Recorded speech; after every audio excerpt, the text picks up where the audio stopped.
Estamos viviendo en un tiempo incierto, pero Dios ha dado luz al mundo en su profecía. Prepárate para escuchar el programa Historias Proféticas del Mundo con Álvaro de la Cruz. Saludos. Invitamos a los que escuchen este programa y quieran ponerse en contacto con nosotros, dirigirse al WhatsApp más 57 321 296 59 56. Más 57 321 296 59 56. Luego de la noche del 12 de octubre del 539, todo cambió en el mundo, sobre todo para los judíos, que estaban cautivos por 70 años. Pasamos del imponente imperio de Babilonia al mega esplendoroso imperio medo-persa. La profecía ya lo había predicho. El pecho y los brazos de plata de la estatua de Daniel 2 y el amenazante oso de Daniel 7, representando a los medo-persas, Nabonido de Babilonia le pasa el cetro de la supremacía mundial a Ciro II el Grande, quien coloca al frente de Babilonia al medo Darío I. Hoy presentamos la reconstrucción de Jerusalén, episodio 21.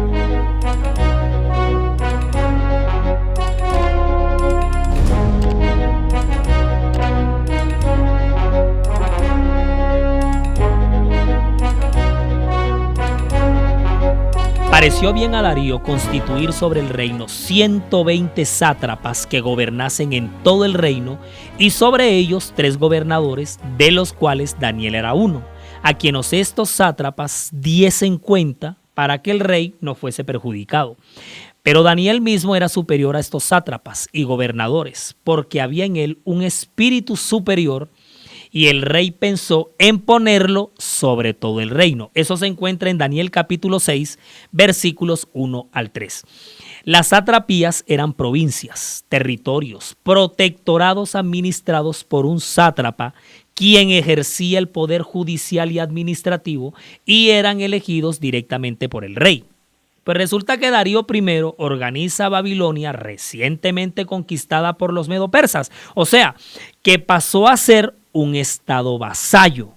En 120 satrapías la va a organizar de manera política y administrativa, y le coloca a esas 120 satrapías 3 jefes superiores generales, entre los cuales nombra a Daniel. Ahora acuérdense que Daniel para esta altura ya es un anciano, ronda los 90 años, podía tener un poquito menos o un poquito más.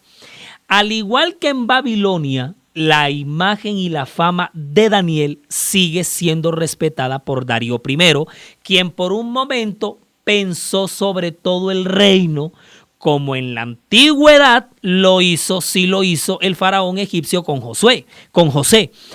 Tengamos en cuenta que en su ministerio como profeta, Daniel había recibido una serie de sueños y visiones donde Dios le revelaba el orden de los imperios sucesivos, desde Babilonia hasta el reino eterno de Dios instaurado. En Daniel 2, los reinos se los mostraron por medio de los metales que conformaban una estatua, desde la cabeza hasta los dedos de los pies. Y en Daniel 7, la visión es la misma, pero con 4 bestias. Acuérdate que en Daniel 2 la cabeza de oro de la estatua representaba a la ya desaparecida Babilonia, que había ejercido su poder entre el 605 y el 539 a.C. En Daniel 7, Babilonia, Daniel la vio representada por el rey de la selva, un león. Así como el oro es el rey de los metales, el león es el rey de la selva. Mira tú la analogía, la sinopsis que hay entre estas dos visiones. Ahora le tocaba el turno de gobierno a Medo-Persia. Daniel, ya anciano, vive en los primeros años de este nuevo poder. O sea, Daniel vivió muchísimo. En Daniel 7 lo vio representado por el pecho y los brazos de plata. Ahora en Daniel 2, vio a Medo-Persia simbolizada por los pechos y los brazos de plata. Pero ahora en Daniel 7 vio al mismo reino, pero simbolizado por una segunda bestia semejante a un oso, la cual se alzaba de un costado más que del otro, y tenía en su boca 3 costillas entre los dientes. Y le fue dicho así: levántate, y devora mucha carne. Eso se encuentra en Daniel 7:5. Es evidente que se trata de Medo-Persia también. Así como la plata es inferior al oro, así también en algunos respectos el oso es inferior al león.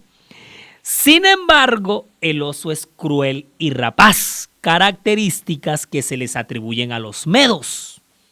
El hecho de que la bestia es semejante a un oso, se alzará de un costado más que del otro, simbolizaba claramente pues que el poder lo ejercieron más los persas que los medos. Y las 3 costillas que tenía en su boca representaban sin duda alguna los 3 principales poderes que fueron conquistados por el imperio medo-persa: Lidia, Babilonia y Egipto. O sea, las visiones de Daniel continuaron aún siendo uno de los 3 gobernantes sobre los 120 sátrapas. En el año 1 de Darío, hijo de Asuero, de la nación de los Medos, que vino a ser rey sobre el reino de los caldeos, en el año 1 de su reinado, yo, Daniel, miré atentamente en los libros el número de los años de los que habló Jehová al profeta Jeremías, que habían de cumplirse las desolaciones de Jerusalén en 70 años. Y volví mi rostro a Dios el Señor, buscándole en oración, en ruego, en ayuno, cilicio y ceniza. Uy, ¿dónde está esa escena? Eso está escrito en Daniel capítulo 9, versículos 1 al 3. Ahora, Daniel se sienta con mucha aflicción de espíritu, ¿no?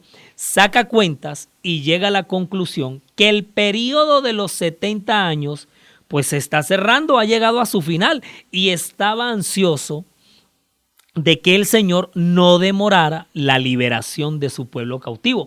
¿Y qué creen ustedes? Ciro II el Grande, desde la antigua ciudad capital de los Medos, Ecbatana, en el mismo año que conquistó Babilonia, promulga un decreto por todo el reino en el que les otorga libertad a los judíos de regresar a Jerusalén, reedificar su templo, produciéndose así 2 grandes retornos a la tierra de Judá.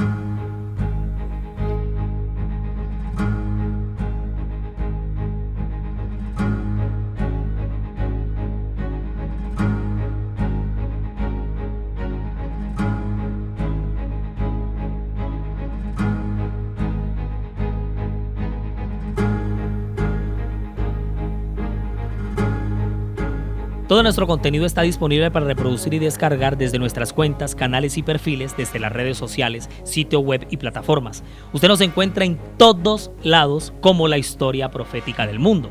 En Spotify, Google Podcasts, Facebook, Instagram y TikTok. En YouTube, siga nuestro canal. Dele me gusta a los videos y active la campanita de notificaciones para que le llegue de inmediato cualquier contenido que se vaya compartiendo. Nuestra página oficial en internet es www.lahistoriaprofeticadelmundo.com, www.lahistoriaprofeticadelmundo.com. Es diseñada y administrada por Sama, agencia de marketing digital de la cual el poderoso Edinson Galván es el gerente. No dejen de asomarse por la web. Siempre estamos publicando novedades. Siempre. En el primer año de Ciro, rey de Persia, para que se cumpliese la palabra de Jehová por boca de Jeremías, despertó Jehová el espíritu de Ciro, rey de Persia, el cual hizo pregonar de palabra y también por escrito por todo su reino, diciendo: así ha dicho Ciro, rey de Persia: Jehová, el Dios de los cielos, me ha dado todos los reinos de la tierra y me ha mandado que le edifique casa en Jerusalén, que está en Judá. Quien haya entre vosotros de su pueblo, sea Dios con él, y suba a Jerusalén, que está en Judá, y edifique la casa a Jehová, Dios de Israel. Él es Dios, la cual está en Jerusalén, y a todo el que haya quedado en cualquier lugar donde more, ayúdenle los hombres de su lugar con plata, oro, bienes y ganados, además de ofrendas voluntarias para la casa de Dios la cual está en Jerusalén. Oiga, eso que había estado siendo esperado por tanto tiempo, ¿dónde es que está registrado? Eso se encuentra en el libro de Esdras, en el capítulo 1, versículos 1 al 4. Es decir, abriendo el libro de Esdras. 2. Son los grandes retornos de judíos exiliados que se dan de Babilonia a la tierra de Judá. El primero en el 538 y el segundo en el 525. Una milenaria evidencia de este decreto real, va a ser el cilindro de Ciro, un documento emitido por este monarca en arcilla, redactado en escritura cuneiforme acadia, la cual es considerado patrimonio histórico de la humanidad, ya que se le estima como una de las primeras declaraciones sobre los derechos del hombre, los derechos humanos, porque dejó ahí registrada su declaración de política de Estado, al permitir la reconstrucción de los santuarios de culto de sus estados vasallos, así como la repatriación de los pueblos deportados. La obra de conquista de Ciro II el Grande no paraba. Estaba imbatible este hombre, hasta que, como a todo estadista, le llega su hora. Funda la gran ciudad de Cirópolis, escucha bien, a orillas del río Yaxares. Este es un afluente del mar de Aral. En todo el Asia Central se está desarrollando todo esto. Lo que pasa es que cuando los babilonios dejan de gobernar en toda la Mesopotamia, ya es la sangre semita, por decirlo así, sangre semita y camita, los que ya dejan de gobernar todo este territorio que llevaban milenios de ser gobernados por ellos en Mesopotamia. Ahora es una cepa indoeuropea protagonizada por los iranios, los medo-persas, los que ahora tienen el control mundial. Y por eso es que Ciro, en su campaña expansionista por toda esta zona, se topa con una tribu bastante guerrera de nómadas que habitaban en las estepas de Asia Central, conocida como los masajetas. Sí, expandiéndose, Ciro se topa con ellas, con los masajetas. Ahora, la monarca de los masajetas es una reina, o sea, no es un rey. Y esta reina se llama Tomiris. Ahora, Ciro le propone matrimonio a Tomiris porque mira que las alianzas matrimoniales, todo este asunto sentimental de que yo te enamoro, que te voy a seducir, esto era como una especie de costumbre que tenían las conquistas de los medo-persas. Ciro le propone matrimonio a Tomiris, pero con el único afán de establecer una alianza geopolítica con los masajetas. Ante lo cual esta reina le dice, ¿cómo le ocurre? Yo que me voy a fijar en usted. La reina lo desprecia. Tomiris lo desprecia. Ahora imagínate Ciro II el Grande que se le arrodillaba a todo el mundo, pues se sintió el hombre, se sintió humillado, le hirieron el ego, su orgullo de hombre. Entonces lo que hace es que le declara la guerra a los masajetas. Y declarada la guerra, se enfrentan estos dos ejércitos de una manera bestial. Y adivina usted quién gana esta batalla. La gana Ciro. Como cosa rara, ¿no? Y al ganar toma prisionero al hijo de Tomiris. Espargapises se llamaba este muchacho, quien además era el general de su ejército. Y por esta derrota queda Espargapises sumido en la vergüenza, se encierra en una depresión que finalmente en su secuestro se termina suicidando. Y en medio de su dolor y profundamente afectada, humillada, invadida, la reina le advierte a Ciro que se retire y los deje en paz. Porque de no hacerlo, Tomiris hace un juramento, jura por el sol, que lo derrotará y le hará tomar sangre hasta que sacie sus ansias de sangre y de muerte. Ahora imagínate esas amenazas de esa mujer dolida, de esa mujer humillada, que Ciro que le iba a prestar atención ni que nada. El confiado Ciro lo que hace es que la ignora y los desafía nuevamente a enfrentarse en una segunda batalla y dice que ahí se definirá el ganador. Es más, les dice, les damos la oportunidad de que ustedes salgan, porque nosotros esta guerra la vamos a ganar, pero quien resulta perdedor en esta segunda batalla es el mismísimo Ciro. Eso se da un 4 de diciembre del 530 a.C. a orillas del río Sirdaria.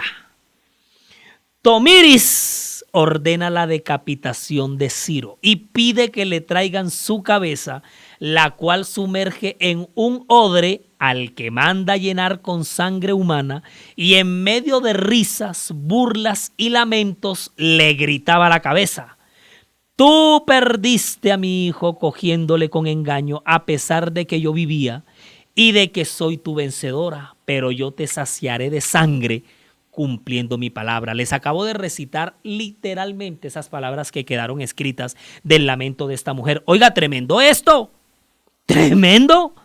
¡Qué novelón! Le cuento. Así fue el trágico final de Ciro II el Grande. No fue luchando contra una gran potencia, ni a manos de otro rey, sino a manos de una inteligente, pero a la vez burlada mujer, Tomiris, reina de los Masagetas, para que con ella nadie se meta. El cuerpo de Ciro fue sepultado en una monumental tumba en Paz Argadas, que era su ciudad, dándole frente al oriente, de cara al sol. Ahora el rey sucesor de los medo-persas será su hijo Cambises II, quien heredará de su padre la pasión por las conquistas. Conquistó nada más y nada menos que al Egipto de los faraones, señores y señores. Cambises, él reinará desde el 530 hasta el 522, cuando su hermano menor Bardilla va a levantar en contra de él una rebelión. Cambises II muere en un accidente de caballo y le sucede su rebelde hermano, pero solo estará en el trono de los medo-persas por unos poquitos meses. Sí, señores, porque muere víctima de una emboscada conformada por una alianza a traición de 7 nobles persas del clan de los Aqueménidas, liderada por Darío I. ¿Cómo les parece? ¿Cómo les parece esa? Le caen los 7 a espada y lo acribillan. Y acto seguido, estos 7 nobles suben a una montaña con sus caballos a esperar el amanecer y llegan a un trato. Mira el trato al que llegan. Dicen: el dueño del caballo que primero relinche al salir los primeros rayos del sol al repuntar el alba, ese se convertirá en el rey sucesor de Bardilla. ¿Cómo les parece el trato que esta gente hace? Acuérdense que ellos creían en Ahura Mazda y en todas estas deidades, y así como los antiguos babilonios en el sol. Y resulta, pasa y acontece que es el caballo de Darío I, el primero en relinchar, Darío I, ¿no? Y así se convierte Darío I en el nuevo rey del imperio desde el año 522 hasta el 486 a.C. Fue bastante tiempo, ¿cómo te parece?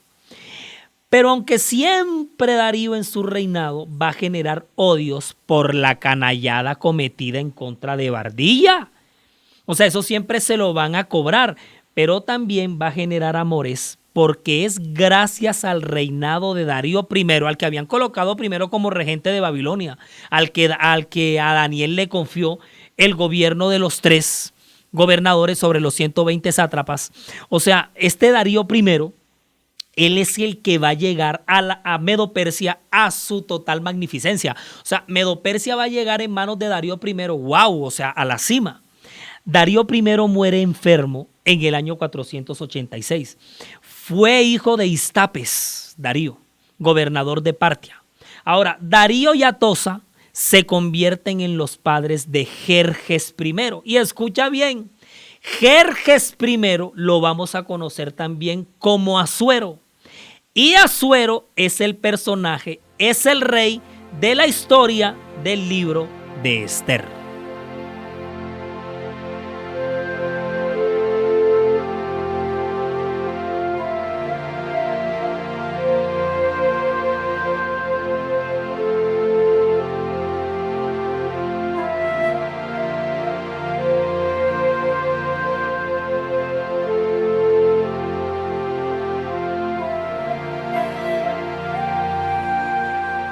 El primer retorno de los exiliados judíos de Babilonia a Judá se da en el 538 a.C.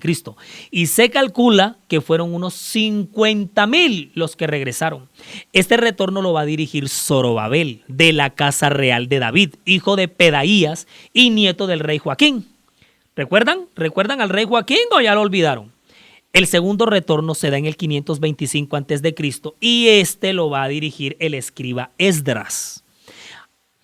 Ahora, en el primer retorno, Ciro designó como gobernador de Judea al príncipe judío Sesbazar, a quien además encargó que llevara consigo de vuelta a Jerusalén los vasos del templo de Salomón que Nabucodonosor había transportado a Babilonia y con el que Belsasar armó la parranda esa que ya contamos aquí.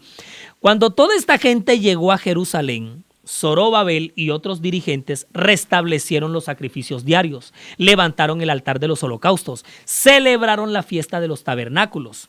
Mira, y una vez hecho esto, Zorobabel comenzó a hacer los preparativos para la reconstrucción del templo y puso sus fundamentos en la siguiente primavera. Pero la obra se va a ver detenida por los samaritanos. Oye, no habíamos mencionado a esta gente, los habíamos dejado en el camino, los habían dejado en el camino, pero ellos en el camino no se quedaron, porque resulta que para estas alturas, cuando los judíos regresan, ya los samaritanos habían regresado tiempo atrás y habían adoptado una nueva forma de adoración, ante lo cual los judíos los consideraban enemigos religiosos. Es decir, los samaritanos terminaron siendo para los judíos como unos israelitas impuros y no les permitieron unirse a ellos en el proyecto de reedificación. Se va a levantar entonces una fuerte oposición a la reconstrucción de la ciudad, que se va a extender por años. Lo que pasa es que los samaritanos, israelitas del norte, desde los días del antiguo Esardón, rey de Asirio, que había cautivado al Israel del norte, ya les habían permitido volver a un grupo de samaritanos, y ahora que retornan los judíos empieza este rifirrafe por la tierra y por la reedificación. Y este rifirrafe va a seguir durante el reinado de Ciro II el Grande, se va a extender en los tiempos de Cambises II, va a extenderse a los días de Bardilla hasta el segundo año de Darío I, es decir, hasta el 521. Mira, toda esta oposición para reconstruir el templo, porque es que el decreto ya estaba. Los samaritanos van a mandar cartas a todo rey persa que se montara en el poder, acusando a los judíos que no les permitieran levantar nuevamente a Jerusalén, porque ellos eran un pueblo rebelde, que no los iban a reconocer como reyes, que no les pagarían tributos, que por su obstinación fue que Babilonia los destruyó. Partida de bochincheros, siendo que con ellos pasó lo mismo con Asiria. Oye, es que el que las hace se las imagina, ¿no? Además, esta parte del territorio israelita no era de ellos. O sea, que los pasas y lo de ellos era el reino del norte. De hecho, cuando se monta Jerjes I en el trono, del 486 al 465, Asuero, el de Ester, también siguió la trilla de los samaritanos con sus cartas. Oye, pero esta gente no se cansa. Total, el hostigamiento y el asedio llegó hasta los días del rey Artajerjes I. Y mira en los años en los que Artajerjes I va a gobernar, entre el 464 y el 423. O sea, la ladilla que los samaritanos le dieron los judíos, por eso es que se odian, le retardaron la reconstrucción del templo, ya ese decreto estaba dado, no lo hacían que se ejecutara. O sea, esto va a ser una cosa tenaz. Ustedes saben que de aquí en adelante ya los judíos tienen una guerra casada con los samaritanos y los samaritanos con los judíos. Por eso es que más adelante la mujer samaritana con Jesús van a tener el diálogo que tienen al pie del pozo de Jacob. ¿Ya entiendes por qué? Oye, pero yo te voy a decir una cosa, este hostigamiento y este asedio ya podemos decir que este era bullying. O sea, qué pesados. Debemos recordar que no todos los judíos decidieron regresar a Babilonia, acuérdate. Decidieron regresar de Babilonia a Jerusalén. En los dos retornos hubo muchos que no volvieron. Se cuenta de un grupo que emigró a Elefantina en Egipto, incluso años antes del sitio de Jerusalén en el 605 a.C., ya muchos se habían ido, y que en estos retornos muchos otros se fueron para allá y no para Jerusalén. Igual pasó con otros que se quedaron en las provincias de Babilonia. Otro grupo grande se quedó en territorio medo-persa. El ejemplo de ellos lo encontramos con Ester. Ester no regresa, ella no retorna. Mira que toda la historia del libro de Ester se desarrolla en el territorio persa. Miren, hay un lapso de casi 3 generaciones entre el primer retorno dirigido por Zorobabel y el dirigido por Esdras y Nehemías.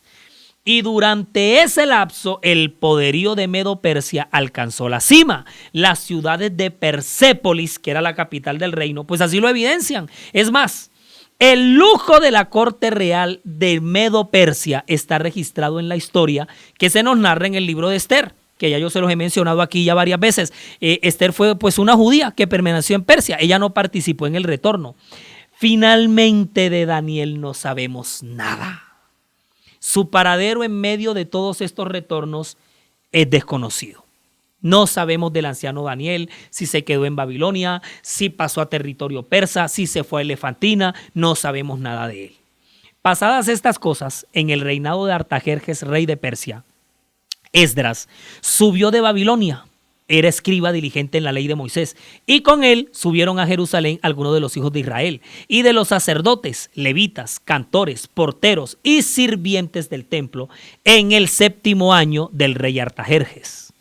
Y llegó a Jerusalén en el mes 5 del año 7 de este rey. Eso está en Esdras capítulo 7, versículos 1 al 8. Esdras retorna de Babilonia a Jerusalén en el 7º año del rey Artajerjes I, cumpliendo la orden del decreto que el rey Artajerjes I había firmado en su 7º año de gobierno.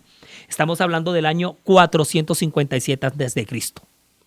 Esdras llega a unirse al proyecto de restauración y edificación de la ciudad de Jerusalén y su templo, continuando y culminando así la obra emprendida por Zorobabel y Nehemías. Oiga, léase todo el Salmo 48, se lo recomiendo, de la autoría de los hijos de Coré.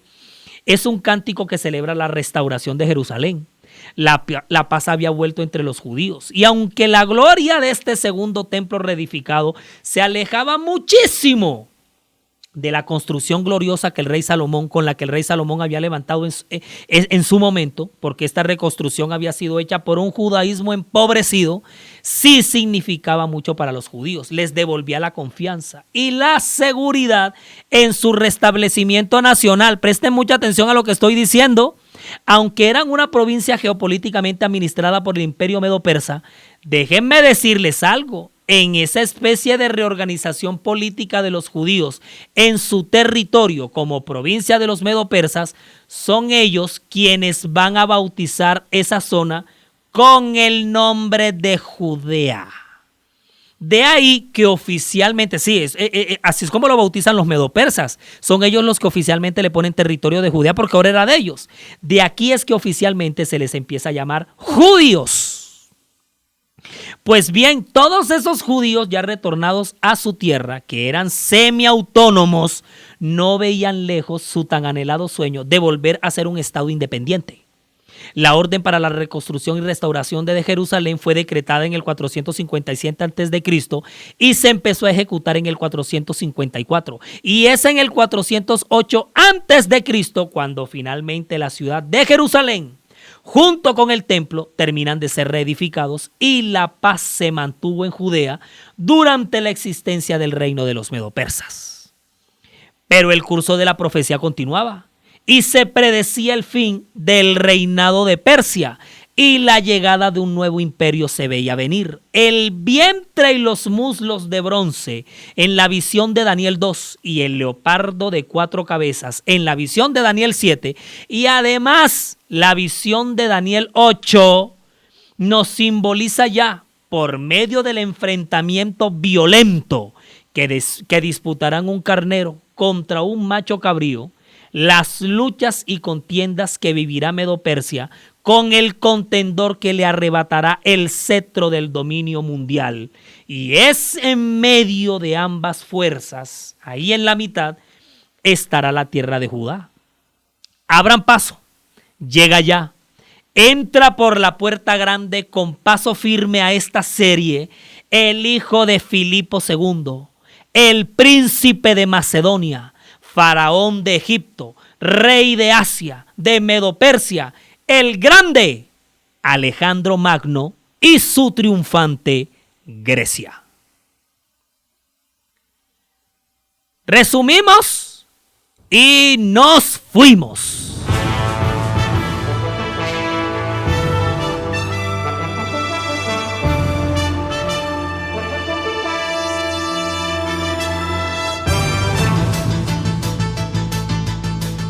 1. El medo Darío I asume la regencia de la provincia de Babilonia en el 539 a.C. y la organiza en 120 satrapías. Coloca 3 gobernadores generales, entre los cuales nombra a Daniel. 2. Medo-Persia continúa su poderío, logrando además de Babilonia conquistar a Lidia y Egipto. 3. Ciro II el Grande, por medio del famoso cilindro, decreta el retorno de los judíos a Jerusalén.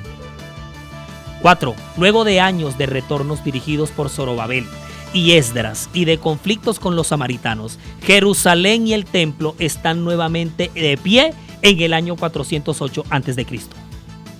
5. Dando gloria a Dios por la perfección con la que dirige por su voluntad los hilos de la historia, los tiempos, las edades y hasta los reyes de la tierra. En la producción audiovisual May Vanegas relata Álvaro de la Cruz, y para todos ustedes un feliz día.